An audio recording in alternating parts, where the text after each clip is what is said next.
أعوذ بالله من الشيطان الرجيم. بسم الله الرحمن الرحيم. رب السماوات والأرض وما بينهما فاعبده واصطبر لعبادته هل تعلم له سميا. سورہ مبارکہ مریم ورس نمبر 65. ہم سب سے پہلے اس آیا کا ترجمہ کرتے ہیں اور پھر انشاءاللہ تعالیٰ بتاتے ہیں کہ اس کا شان نزول کیا ہے یا اس کا معنی کیا متصور ہو سکتا ہے.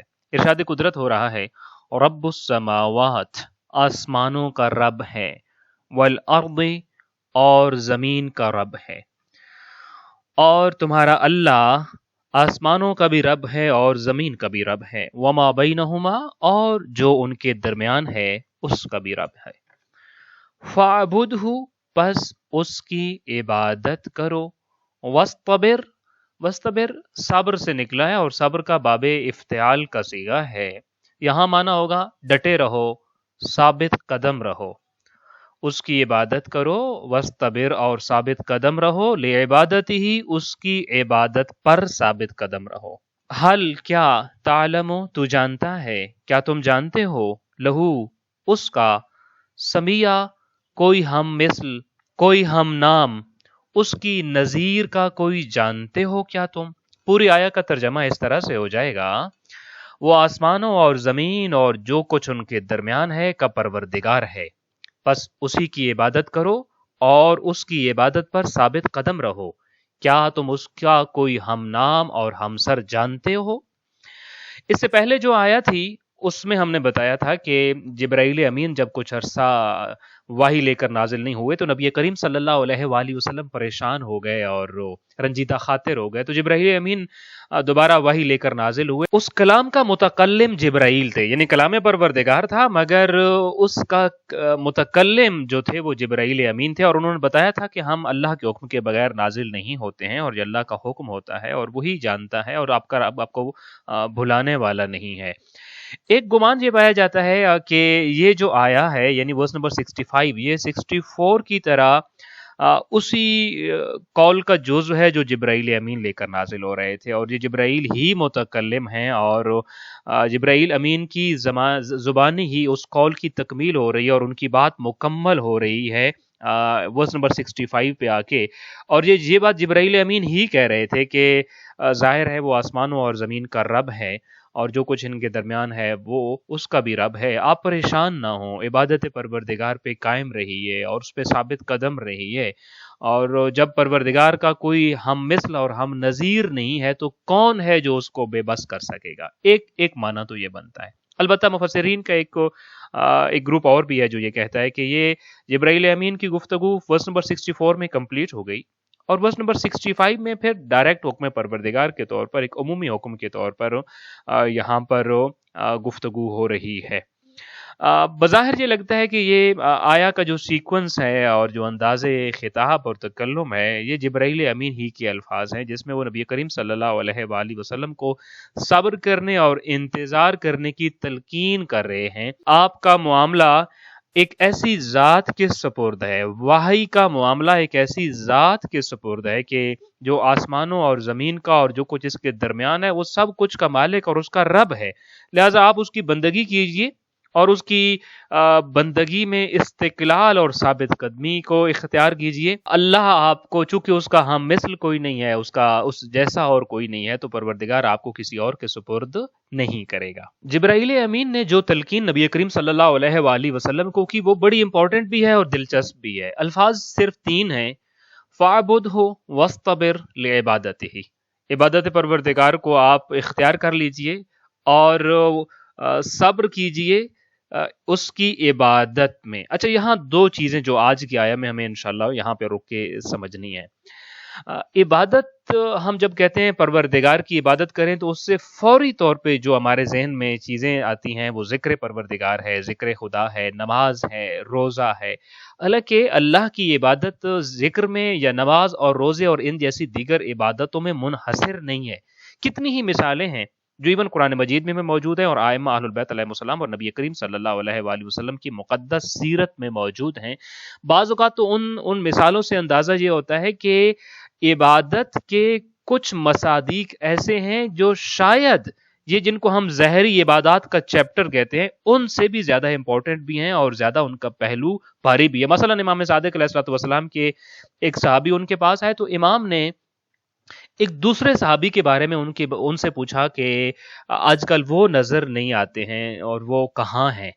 تو امام کے صحابی جو آپ کے سامنے موجود تھے انہوں نے کہا کہ مولا وہ آج کل بدحالی کا شکار ہے اور محرومی اور محتاجی کا دور اور وقت گزر رہا ہے اس کے اوپر سے۔ تو امام علیہ الصلوۃ والسلام نے کہا کہ اگر محرومی یا محتاجی کا وقت اس کے اوپر سے گزر رہا ہے تو وہ دن کو کیا کرتا ہے؟ دن کے اوقات میں اس کی مصروفیت کیا ہے؟ تو امام علیہ الصلوۃ والسلام کو بتایا گیا کہ فی البیت یعبد ربہ، کہ امام اس کے مالی حالات اچھے نہیں تھے تو اس نے اپنے آپ کو گھر میں بند کر لیا اور یعبد ربہ، اپنے پروردگار اور اپنے رب کی عبادت میں مصروف رہتا ہے۔ آپ علیہ الصلوۃ والسلام نے فرمایا اگر دن کو عبادت پروردگار کرتا ہے تو اس کا کھانا پینا اور اس کے اخراجات اور اس کا رزق کہاں سے آتا ہے؟ تو امام علیہ الصلوۃ والسلام کو بتایا گیا من عند بعض اخوانی، کہ کچھ دوست ہیں جو اس کا نان و نفقہ چلا رہے ہیں۔ تو امام علیہ الصلوۃ والسلام نے فرمایا واللہ للذی یقوتہ اشد عبادۃ منہ، یعنی ایک کانسیپٹ کو درست کیا امام علیہ الصلوۃ والسلام نے۔ اب ظاہری طور پہ دیکھیے امام ہی کا صحابی ہے مگر امام کے بارے میں گفتگو کیا کر رہا ہے کہ مولا وہ عبادت میں مصروف ہو گیا ہے اور اس کے کچھ دوست ہیں جو اس کو نان و نفقہ اور اس کے روزی رزق کے معاملات اس تک پہنچا رہے ہیں، چونکہ وہ محروم ہے، محتاج ہے، غریب اور بے بس ہو گیا ہے اور فاقہ کشی کی زندگی آ گئی ہے، تو اب اس کے دوست اس کے ان اخراجات کو اٹھانے پہ مجبور ہے اور وہ اس تک پہنچ جاتے ہیں۔ تو نریشن کیا ہوا امام کے سامنے؟ وہ عبادت کر رہا ہے اور اس کے دوست روزی رزق اپنا بھی کما رہے ہیں، اس کے گھر بھی پہنچا رہے ہیں۔ تو امام علیہ الصلوۃ والسلام نے فرمایا کہ یہ نریشن ٹھیک نہیں ہے، اس کو ٹھیک کیجئے، اس کا کریکشن چاہیے۔ کریکشن کیسے ہوگا؟ تو آپ نے فرمایا واللہ، اس ذات کی قسم کہ جو ہم سب کی خالق و مالک ہے، للذی یقوتہ اشد عبادۃ منہ، کہ جو اس کی روزی رزق، کھانے پینے، خرچ اخراجات کا بندوبست کر رہا ہے وہ اس سے زیادہ بڑی، زیادہ اہم اور زیادہ شدید عبادت میں مصروف ہے۔ یعنی جو مصلی پہ جا کے عبادت کی جا رہی ہے اور جس میں یہ مصروف ہے وہ عبادت اس عبادت کی نسبت کم مرتبے کی حامل ہے کہ جو لوگ اس کے مالی اخراجات اور ان معاملات کو دیکھ رہے ہیں۔ بلکہ نبی کریم صلی اللہ علیہ وآلہ وسلم اسے الکافی کے اندر ایک منقول حدیث ہے اور روایت ہے کہ جس میں آپ نے فرمایا کہ العبادت 70 جزءا، کہ عبادت کے 70 حصے ہیں جن میں سے ذکر بھی ہے، نماز بھی ہے، روزہ بھی ہے، زکوٰۃ دینا بھی ہے، اعتکاف بیٹھنا بھی ہے، تلاوت قرآن کرنا بھی ہے۔ تو ان میں سے سب سے بڑی عبادت کیا ہے؟ چونکہ یہاں ایک لمحے کو رک کے ہم اپنا وہ کانسیپٹ ٹھیک کرنا ہے مجھے کہ جو امام صادق علیہ الصلوۃ والسلام نے اپنے صحابی کو کرایا اور نبی کریم صلی اللہ علیہ وآلہ وسلم اپنے اصحاب کو اور اپنے امتیوں کو کرا رہے ہیں کہ عبادت کے 70 اجزاء ہیں، افضلها طلب الحلال، ان میں سے سب سے افضل جو عبادت ہے وہ رزق حلال کا تلاش کرنا ہے۔ تو جب یہاں اس ورس نمبر 65 میں نبی کریم صلی اللہ علیہ وآلہ وسلم کو یہ کہا جا رہا ہے کہ فَعْبُدْ ہو، اللہ کی عبادت کیجئے، تو اس کا مطلب عمومی طور پہ ہم یہ سمجھتے ہیں کہ گویا کہ خدا یہ کہہ رہا ہے کہ آپ تلاوت قرآن کیجئے اور اس طرح کی دیگر کاموں کو میں مصروف رہیے اور یہی عبادت ہے۔ ابو عمر شیبانی روایت کرتے ہیں کہ میں امام صادق علیہ الصلوۃ والسلام کے پاس ملاقات کی غرض سے گیا تو میں نے دیکھا کہ امام علیہ الصلوۃ والسلام نے موٹا اور کھردرا لباس زیب تن کر رکھا ہے اور آپ کے ہاتھ میں ایک کدال یا بیلچا ہے اور آپ اپنے گھر کی چار دیواری کے اندر جو زمین کا ٹکڑا موجود تھا وہاں پہ آپ کھدائی کر رہے ہیں، اور اس حد تک آپ نے اپنے آپ کو اس سخت کام میں مصروف رکھا کہ آپ کی کمر پہ جو لباس تھا وہ پسینے سے شرابور ہو چکا تھا۔ تو امام علیہ الصلوۃ والسلام کے قریب بڑھا اور میں نے کہا مولا میں موجود ہوں، آپ کے محب موجود ہیں، ہمیں حکم کیوں نہیں دیتے کہ ہم یہ کام آپ کے لیے کر لیں؟ تو امام علیہ الصلوۃ والسلام نے فرمایا انی احب ان یتعذ الرجل بحر الشمس فی طلب المعیشہ، مجھے یہ پسند ہے کہ چلچلاتی اور تپتی ہوئی دھوپ کے نیچے معیشت اور روزی رزق کی تلاش میں اپنے آپ کو مشقت اور تکلیف میں ڈالوں۔ اچھا مولا آپ کیوں ایسا کر رہے ہیں؟ یہ پسینے والا اور مشقت اور تکلیف والا کام کیوں کر رہے ہیں؟ یہی امام ایک اور حدیث میں فرماتے ہیں لِيَعْلَمَ اللَّهُ عَزَّ وَجَلَّ انی اطلب الرزق الحلال، تاکہ میرا رب یہ دیکھے کہ میں رزق حلال میں اپنے آپ کو تھکا رہا ہوں اور بڑی عبادت میں مصروف۔ یہ ایک ایگزامپل ہے کہ عبادت اب نبی کریم صلی اللہ علیہ وآلہ وسلم سے یہ کہا گیا کہ آپ عبادت میں مصروف رہیے، تو اس کا مطلب یہی نہیں کہ زندگی کے تمام معاملات کو چھوڑ کر مصلی اور جائے نماز بچھا لیجیے۔ اچھا، ایک اور مثال جو کہ یہاں دوسرا جو وَاسْتَبِرْ لِعِبَادَتِهِ، وَاسْتَبِرْ صبر سے باب افتعال ہے۔ عربی زبان کا ایک قاعدہ ہے کہ جب بھی کسی بھی لفظ کے عربی زبان میں جو حروف ہیں وہ زیادہ ہو جاتے ہیں عربی کا قاعدے کے مطابق، تو حروف کی زیادتی معنی کے زیادہ ہونے پر دلیل ہے۔ تو وَاسْتَبِرْ صبر سے بھی زیادہ معنی، صبر یعنی ایک دفعہ برداشت کرنا، اور وَاسْتَبِرْ ثابت قدم رہنا، ڈٹے رہنا، صبر کی حالت میں قائم رہنا۔ وَاسْتَبِرْ لِعِبَادَتِهِ، اس کی عبادت میں ثابت قدم رہنا، ڈٹے رہنا، حالت صبر میں ہمیشہ قائم رہنا۔ جس چیز کو آج ہم نے سورہ مریم ورس نمبر 65 کے اندر سے جاننا اور سیکھنا اور اپنی زندگی کا حصہ بنانا ہے، وہ یہ ہے کہ جب ہم سے یہ کہا جاتا ہے فَعْبُدْ ہو یا فَعْبُدُو ہو، اللہ کی عبادت کرو، تو میرے پاس اللہ کی عبادت کے ایلیمنٹس کون کون سے ہیں اور کون کون سے عبادت کے وہ مصادیق ہیں جو میں انجام دوں گا تو مجھے ثواب ملے گا اور میں عبادت پروردگار میں مصروف رہوں گا۔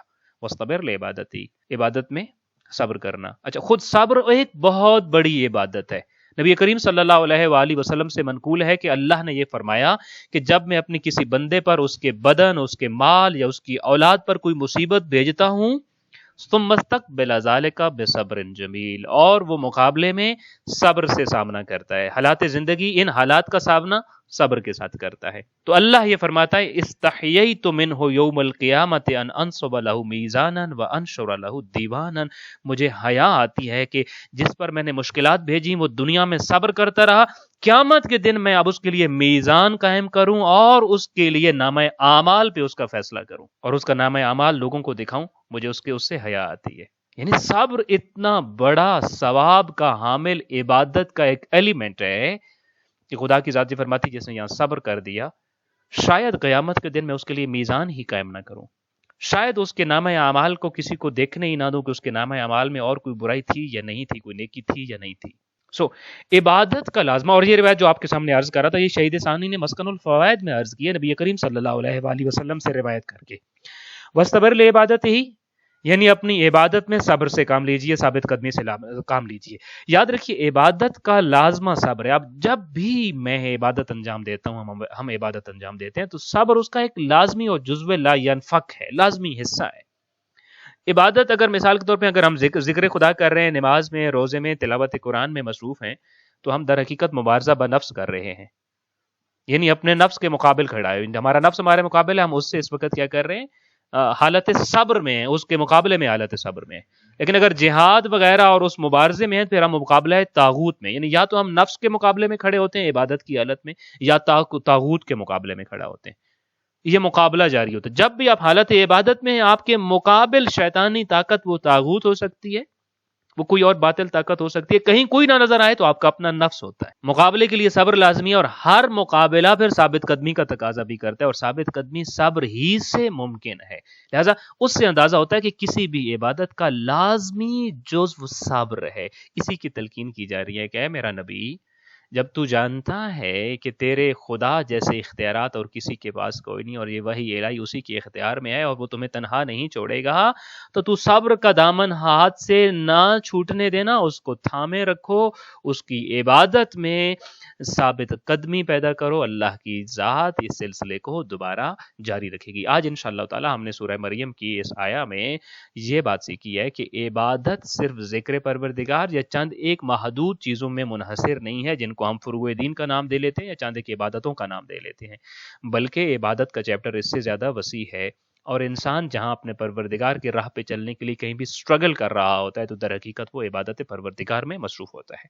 دعائے خالق کائنات ہمیں اپنی زندگی کے ہر لمحے کو عبادت پروردگار بنا لینے کا سلیقہ اور طریقہ سمجھنے کی توفیق عطا فرمائے، اور انشاءاللہ ہماری رہنمائی فرمائے کہ ہم کیسے اپنی زندگی کے تمام لمحات کو اس کے محضر میں گزار سکیں، اور وہ جو ہر لمحے کا مقابلہ با طاغوت یا مقابلہ بنفس ہے، اس مقابلے میں ہم اپنے آپ کو کامیاب قرار دے سکیں انشاءاللہ۔ السلام علیکم ورحمۃ اللہ وبرکاتہ۔